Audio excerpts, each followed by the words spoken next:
Well, it's obvious that God is doing something in this church, and it's exciting to just see the way in which there is a sense of excitement here. And that's really encouraging, and we're looking forward to seeing great things happen as God continues to use you and to work through Pastor Craig to see many more people reach with the gospel. And I think most of you would agree that the Bible tells us that we need to live by faith. I don't think anybody here would disagree with that. But living by faith is not always easy. And in Canada, it's getting even more difficult to live by faith because many of the truths that we hold dear are considered to be unacceptable in our society.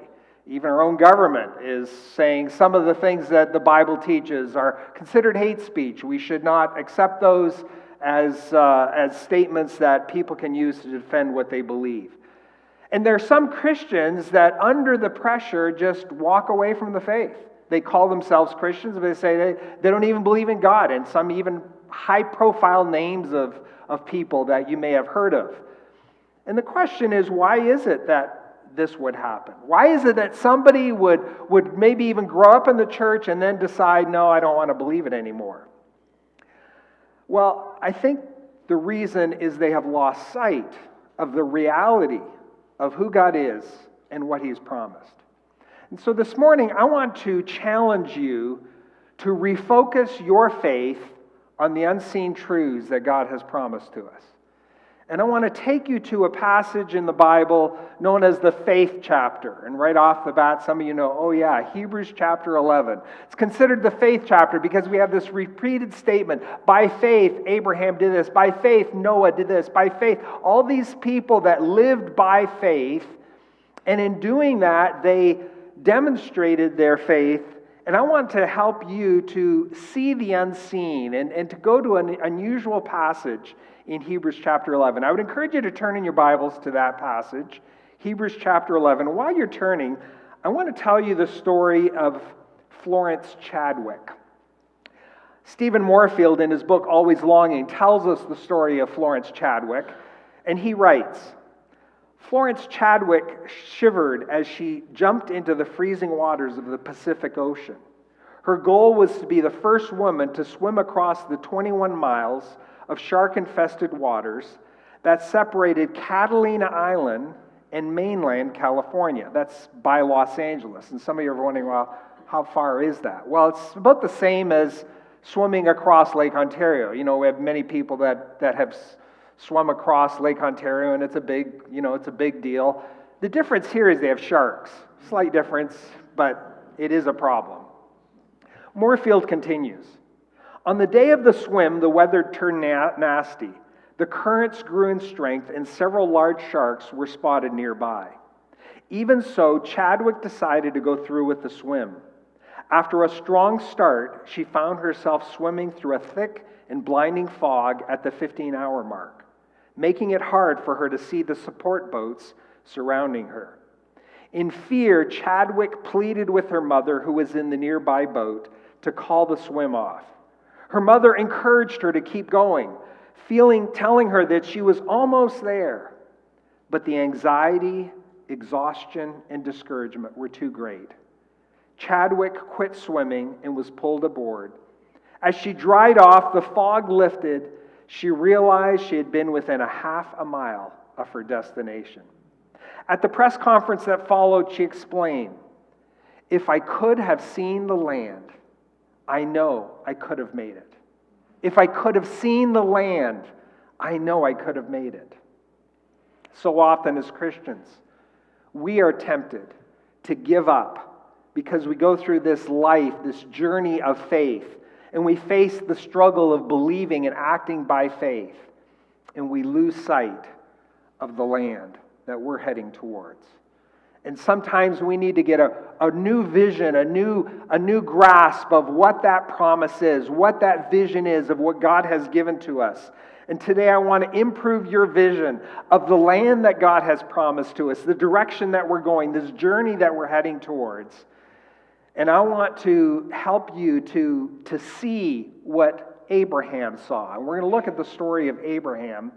And instead of looking at his whole story, because some of you already know the story and I don't have time to go into details, But in the account that Hebrews 11 gives us, we have this little, it's like an intermission or a little interlude or a little commentary about the life of Abraham to explain why Abraham was able to keep following God in the midst of all the difficulties that he had to go through. And this morning I want to take you to that passage, and it's found in Hebrews 11, verses 13 to 16. In case you're not familiar with Abraham, he was called the father of faith. He's known as the one who demonstrated faith and set an example.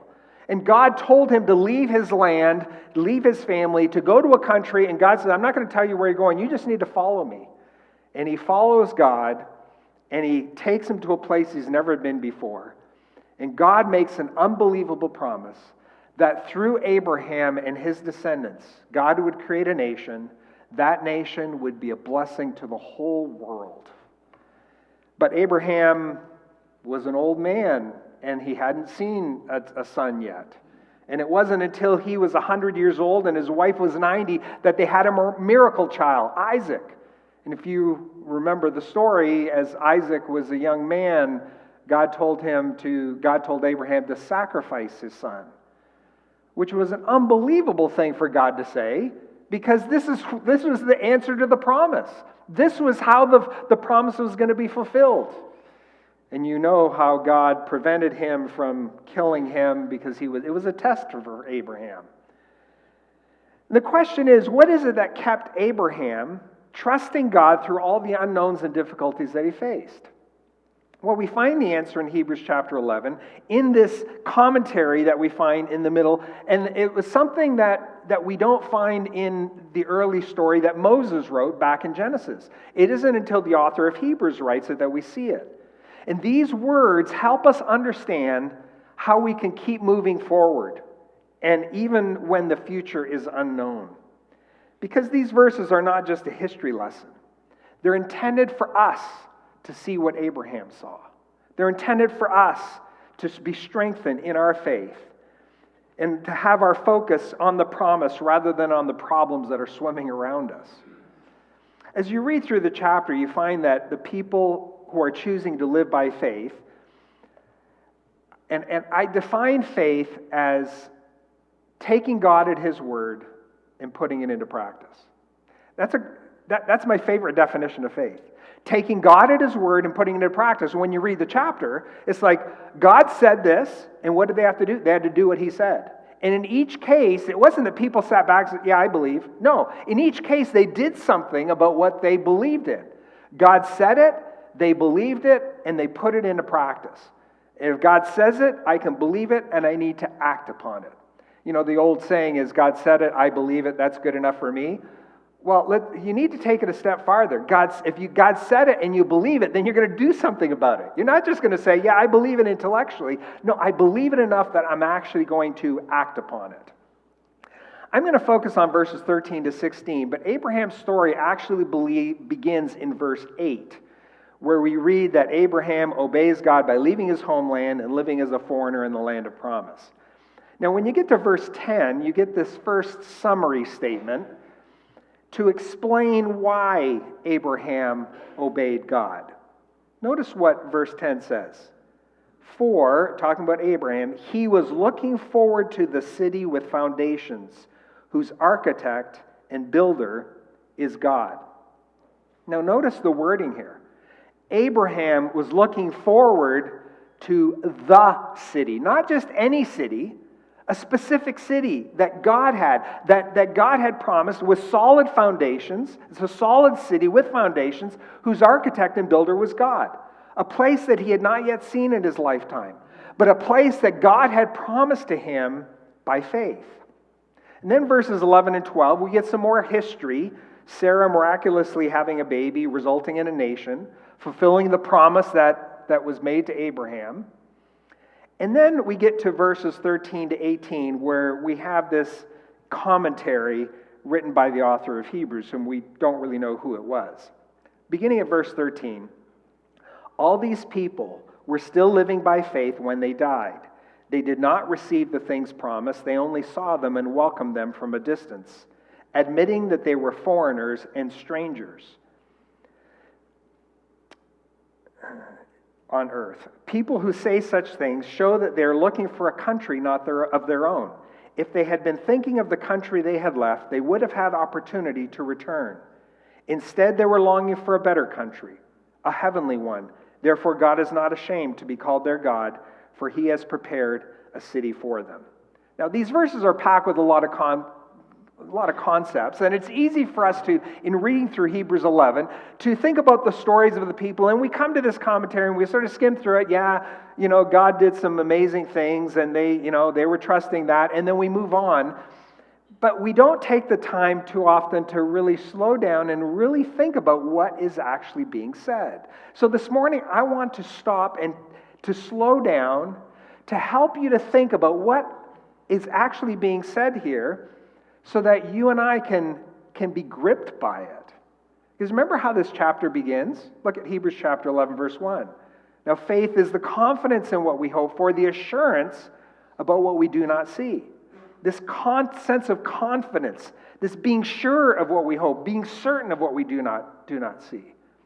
Faith enables us to see in our hearts and our minds what we can't see with our eyes. We see it as a future reality because God promised it. And if God promised it, I can believe it and I can act upon it, right? If God says it, I believe it and I need to act upon it. Now, if you noticed in these verses, the writer's talking about two groups of people. In verse 13, he says, all these people. Who? Abraham, Isaac, Jacob. In the early verses, you can see that that's who he's referring to, all these people. But then when you get to verses 14 to 16, it expands it to say people who say such things. Verse 14, people who say such things. People like you and me. It's beyond it's not just the patriarchs.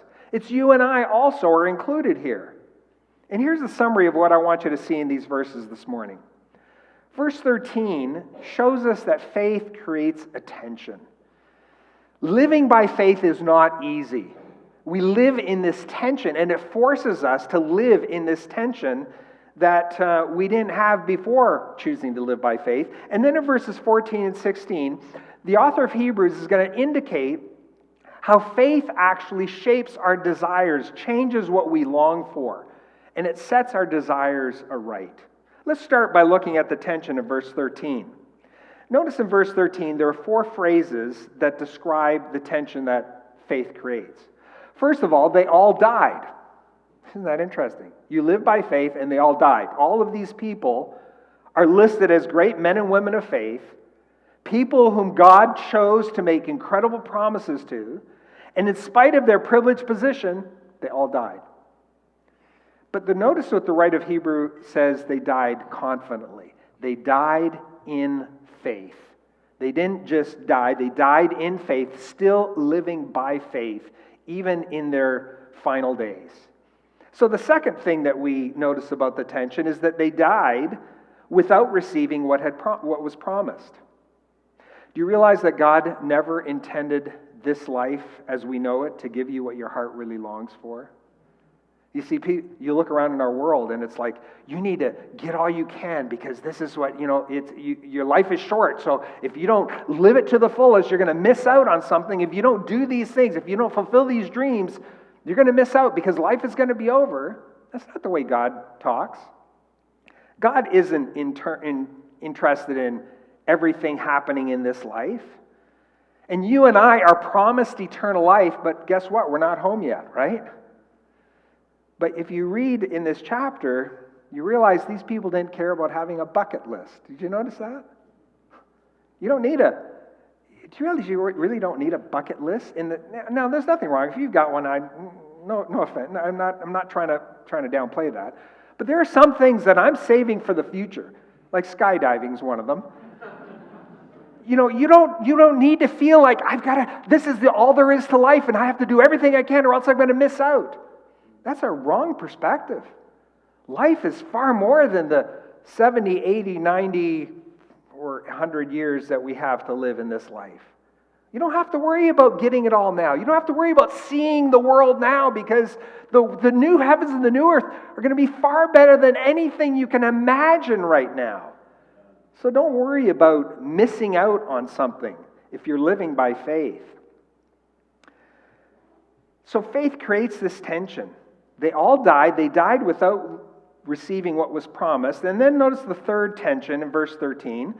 What they saw was only in the distance. They could see what they wanted, but it was beyond their grasp. It wasn't close enough to touch and experience.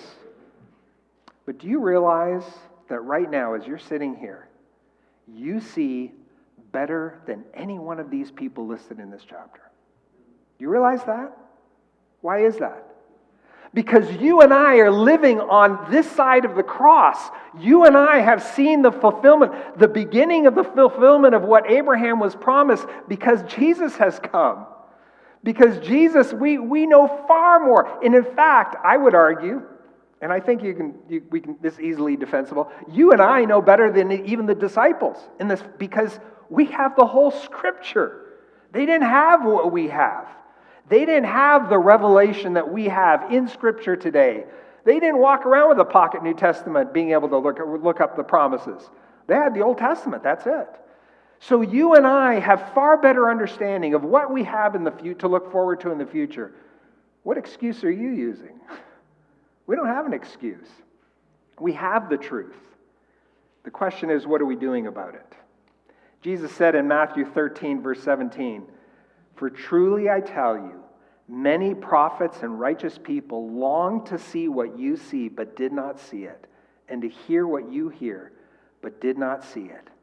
The people were beginning to see Jesus, the fulfillment of God's ultimate promise in Jesus, the kingdom coming, beginning to come to earth.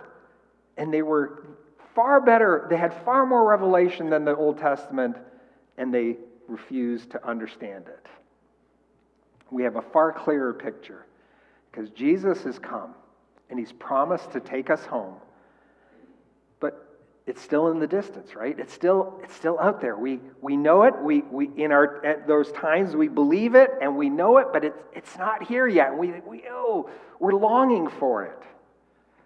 So all these people live by faith. They live in this tension. They all die. They die without receiving the promise. What they saw was only in the distance, and that gave them the fourth tension that faith creates. They knew they didn't belong. They didn't belong. At the end of verse 13, admitting that they were foreigners and strangers on the earth. That word admitting is interesting because it's the same word for confessing, witnessing, testifying. It's like they were witnesses to the fact that because of their faith, because of the God who made a promise, they no longer belong. They did not fit in. You ever relate? Can you relate to that? Feel like at times you don't fit into this world? Boy, I'm feeling it more and more. I don't know whether it's just age or because I'm one of those old guys, a little bit more than 50. But you know what? We don't fit in. It's not surprising that we don't seem to fit.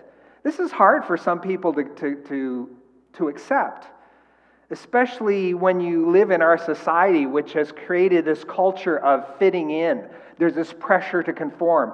Students especially feel it at school, where you have to conform to this belief system. But even our government is trying to force people into believing a belief system that goes against what we know the truth is. And in that pressure, we need to understand that if you're a follower of Jesus, you don't belong to the world as we know it. Your citizenship is in heaven. Now, to be clear, this is going to be our future home in the sense that we are looking forward to the new heavens and the new earth. I really believe the Scriptures teach that it's going to be this earth renewed, redone. But so ultimately, you need to say, yeah, there is that sense. But our citizenship is with God in heaven, and we're waiting for heaven to come to earth, so that our citizenship is now going to be totally transformed. So there is a sense in which we don't belong. So don't try to feel like you have to belong. You don't. Don't let yourself feel like you've got to fit in with what the world thinks. So faith creates this tension that we can't avoid. If you choose to follow Jesus, you live in this tension. But notice how that we aren't left alone in this tension, because secondly, in verses 14 to 16, faith shapes our desires. It doesn't just leave us with the tension, it actually shapes what we believe and what we feel and what we long for. Let me read verses 14 to 15 for you again.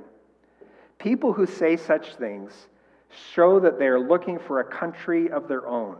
If they had been thinking of the country they had left, they would have had opportunity to return.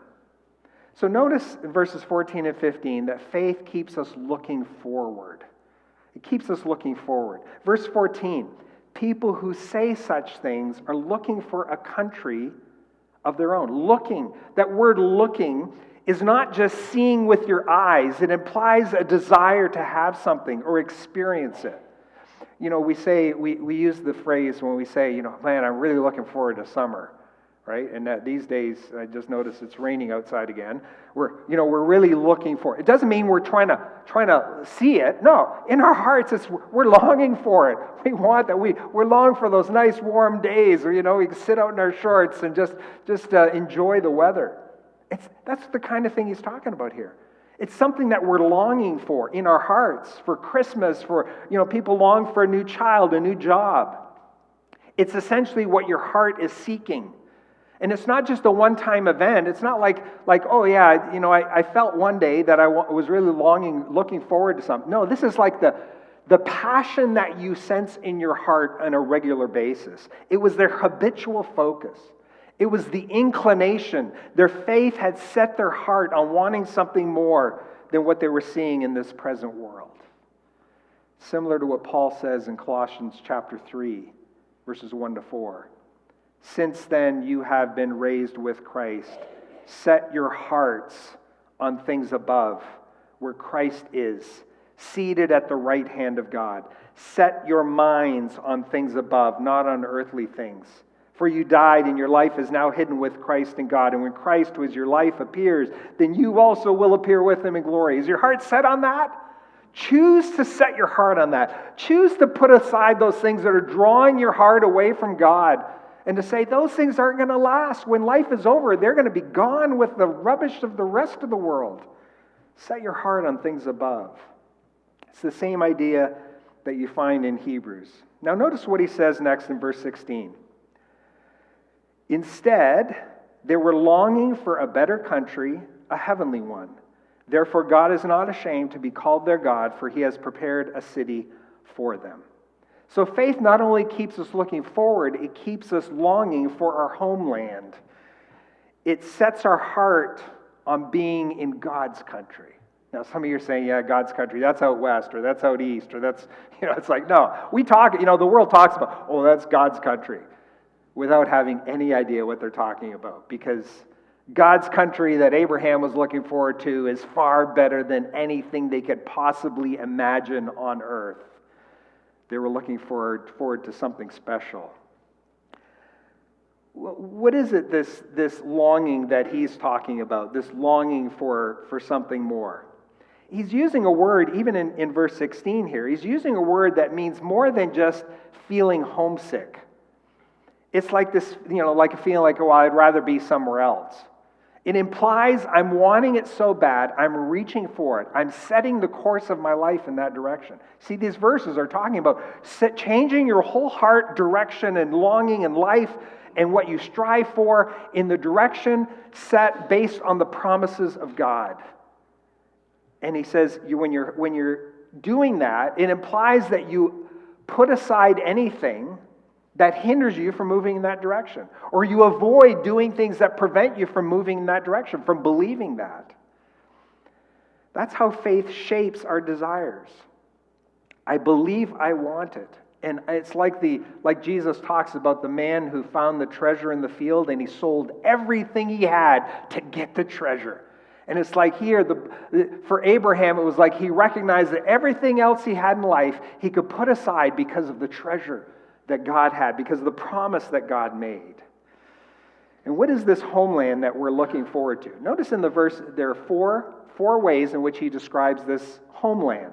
This is where we tend to just sort of skim through this without really thinking about the implications. The first thing he says is it's a better place. There are some great places on earth, And some people have a hard time thinking that the future can be better than what they're experiencing or what they can experiencing here on earth. And part of that's because we live in this media age where, we're constantly bombarded by commercials saying, there's something better than what you have now. This is the greatest. You want this. It's wonderful. And people even describe their cottage as a little piece of heaven on earth. Now, I get what you're saying, right? But it's not the reality, folks. Heaven is not going to be your cottage 2.0 or your cottage on steroids. It's like the greatest, most fantastic cottage on earth is going to seem like a dump compared to what eternity is like. Do you believe that? It's amazing how we get so focused on this life. Are you hoping that Jesus doesn't come back before you have your dream vacation? Because your dream vacation's got to be better, and I don't want to miss out on that. It's like if we could only get a grip on how amazing the future is, it would change the way we think. If we're honest, there are too many times when we have a hard time believing there could be a future better than the ideal that we could experience in this life. We think that there are things on earth that must be better than what we have in the future. By faith, we need to see that there's a better place that God has for us. But it's not just described as a better place. Notice it's described as a heavenly place. Now, that's not talking about its location, okay? Don't think about heaven as a location, somewhere in outer space. God has prepared a place. We used to sing that song as kids. It's not a location. It's describing more its nature. It's different than this existence. It's God's presence. It's characterized by heaven. To get an idea of what that means, you notice how Paul talks about our bodies in 1 Corinthians 15. We just celebrated Easter and the resurrection. That's the basis for our resurrection bodies. In 1 Corinthians 15, we die perishable. We're raised imperishable. We're buried in dishonor, raised in glory. Buried in weakness, raised in power. Imperishable, glory, power. Those are things that characterize heaven. That's what it means to be a heavenly place. So our homeland is a better place. It's a heavenly place. And third, notice he says, it's a place of God's delight. He says in the text, a place where God is not ashamed to be called their God. A number of years ago, my brother-in-law who lives in Vancouver was visiting with us, and we went to Muskoka Bible Center. Some of you have been there. It's a place where we go for pastors' conference, and some people have cottages there, and so somebody loaned us a cottage, and we went there. And my brother-in-law came, visited with his wife and family, and we decided, the kids, somebody's going to watch the kids. We're going to go to some place really nice to eat. And of course, if you're in Huntsville, you will say, well, what's the nicest place in Huntsville to go? The Deerhurst Resort. That's where all the rich and the famous go. That's where they have the world conferences at the Deerhurst. Let's go to eat at the Deerhurst. That'll be fun. So we decided, let's do it. So we got dressed up in the fanciest clothes we had, a clean pair of jeans, I think, and a nice, decent shirt. And we showed up at the Deerhurst, and we said, yeah, we're here for supper. And the guy sort of looked us up and down, and he says, jacket and tie are required for dinner. Oh, we were unacceptable. I think we ended up having a hamburger by the pool. That's the best we could get, because we were unacceptable. Do you ever feel that way about God? Do you ever think that God looks at you and says, unacceptable? You're not good enough for my place. Do you want to hear what God thinks of you? One of my favorite passages is Zephaniah chapter 3, verse 17. The Lord your God is with you, the mighty warrior who saves. He will take great delight in you. In his love, he will no longer rebuke you. Will rejoice over you with singing. God rejoicing over you with singing. Listen, God is not ashamed to be called your God, your King, your mighty warrior, your Father. He's not ashamed because he treasures you. He purchased your salvation. He gave his son's life so that you could be free. What do we do with things we treasure? We put them in special places, right? Some of you have a little china cabinet or some place where you keep your special things. Think about this. If God had a fridge, your picture would be on it. Right? God treasures us. God doesn't have a fridge, but it's okay. Don't worry about that. He doesn't need one. But God treasures us. We need to believe that. And in eternity, like what better place would you want to be?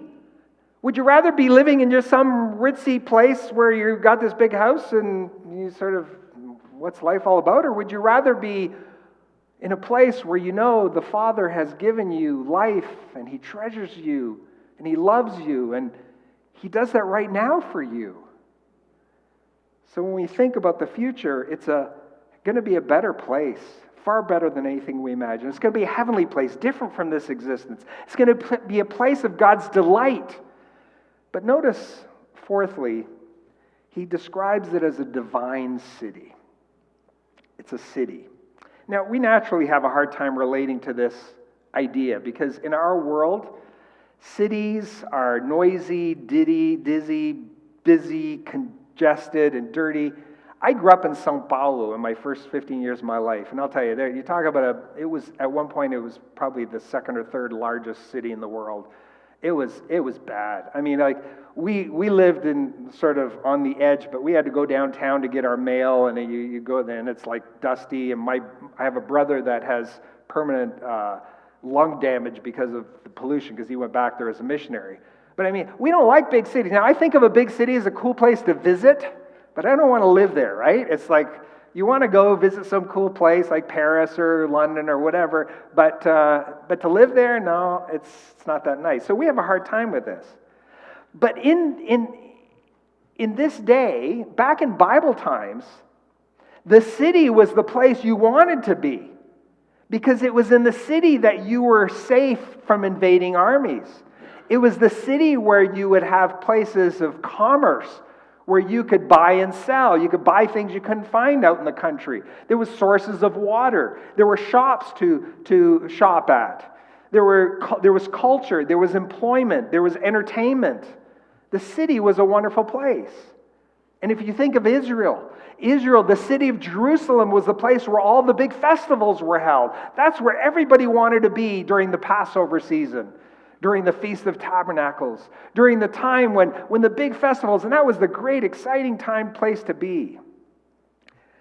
For God to prepare a city was a dream come true. These people understood that. So we need to look at it from that perspective.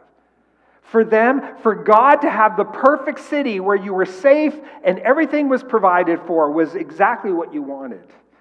Everything you needed to not only thrive, but to flourish. And it's interesting that just in 2 more chapters in Hebrews 13:14, we read, "For here," talking about on earth, "we do not have an enduring city, but we're looking for the city that is to come." It's the same city Abraham was looking forward to. It's the same city John describes in the book of Revelation. And I would encourage you to read the last chapters of Revelation sometime this week, to get a glimpse of the description of the city. And it's fascinating to read Genesis 1 through 3 and then the end of Revelation and realize, whoa, these two are connected. We have plants and we have flourishing, we have rivers. It's like beauty. God providing everything they need. Now some of you are thinking, well, Mark, wouldn't it be better if God just gave us a National Geographic type documentary about what it's going to be like? I mean, it'd be easier to believe, right? It'd be easier to get excited about it if we could just see it, on TV in living color. Well, you think that would be cool. Instead, we have Jesus saying, just trust me. I'm going to prepare a place for you. I'm the one who has died to give you life, and I'm going to prepare a place for you, and I'm going to come back, and I'm going to take you there to be with me forever. Do you believe that? That's faith. It's taking God at His word and living consistent with what that means. If you truly believe it, then you put it into practice. So let's review. In this chapter, we're encouraged to live by faith. We're challenged to believe what God has promised, to keep our focus on what is promised. And when we do that, it causes attention. We still die without having what we long for in this life. We go through life feeling like we don't belong because we don't. But the good news is that as we choose to believe God's promise, it shapes our desires. It changes what we look forward to. It'll keep us longing for something better, our homeland. It will be a better place, a heavenly one, a place where God delights in, a perfect city. And I know we all want that to happen tomorrow. But if it doesn't, we live with that tension, believing whatever He's calling us to in life, it will be worth it in the end.